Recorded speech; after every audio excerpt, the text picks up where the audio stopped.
Bismillahirrahmanirrahim.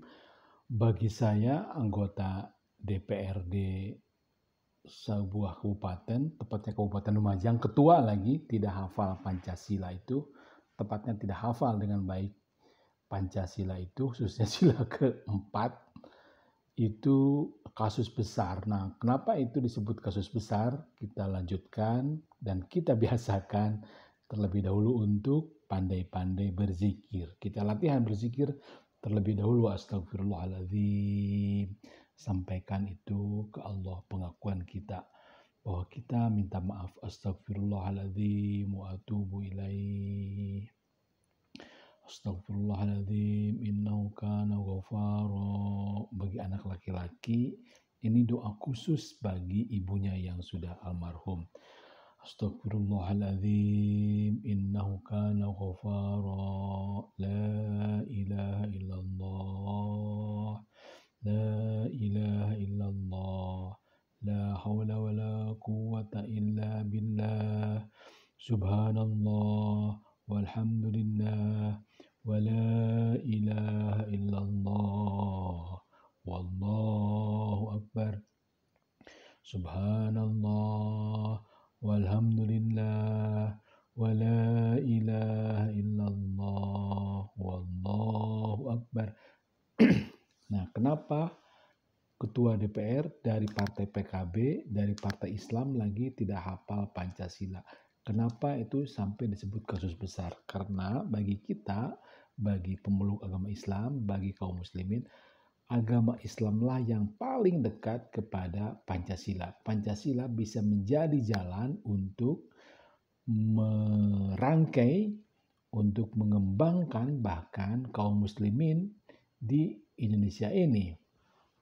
Dulu target daripada kemerdekaan orang tua kita adalah ingin negara melindungi kebebasan beragama, dan Pancasila itu melindungi kaum umat Islam untuk supaya rajin bahkan mengembangkan nilai-nilai Islam. Dan Pancasila dengan ketuhanannya, apalagi dengan kemanusiaannya lagi, dengan persatuan Indonesia, dengan kerakyatan yang dipimpin oleh hikmah kebijaksanaan dalam permusyawaratan perwakilan, dengan keadilan sosial bagi seluruh rakyat Indonesia, itu bisa menjadi model agar dunia tahu rahmatan lil alamin itu seperti apa, agar bagaimana konsep bertauhid itu kemudian dimanifestasikan dengan kemanusiaan, dengan persaudaraan antar pulau, antar bangsa, antar berbagai ras, di mana Indonesia ditakdirkan menjadi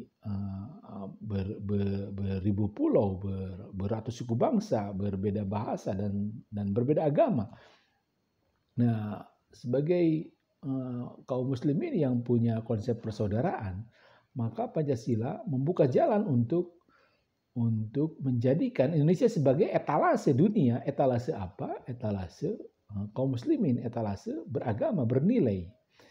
Nah, ketika anggota dewan tidak pandai menjadikan itu sebagai satu jalan panjang, jalan ihdinas siratal mustaqim, maka ini musibah besar.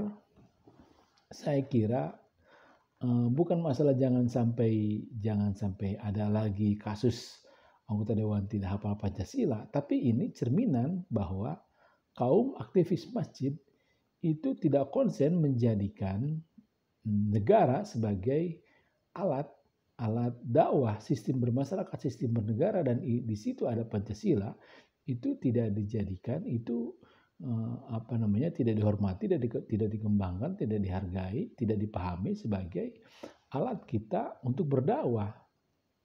Jadi bagi kita Pancasila itu adalah satu rumah berbangsa, begitu, rumah berbangsa, dan di rumah itu bisa dikembangkan berbagai nilai, berbagai inspirasi, berbagai motivasi, dan itu bisa berlandaskan nilai-nilai yang bersandar kepada ketuhanan, nilai-nilai yang bersandar kepada langit, nilai-nilai yang bersandar kepada apa yang sudah diajarkan Rasulullah Shallallahu Alaihi Wasallam. Dan Rasulullah Shallallahu Alaihi Wasallam salah satu puncak prestasinya adalah bermasyarakat, bernegara. bagaimana membangun masyarakat yang sadar hukum, sadar industrialisasi, sadar keadaban, sadar masa depan, sekaligus juga sadar akan hari akhir. Nah,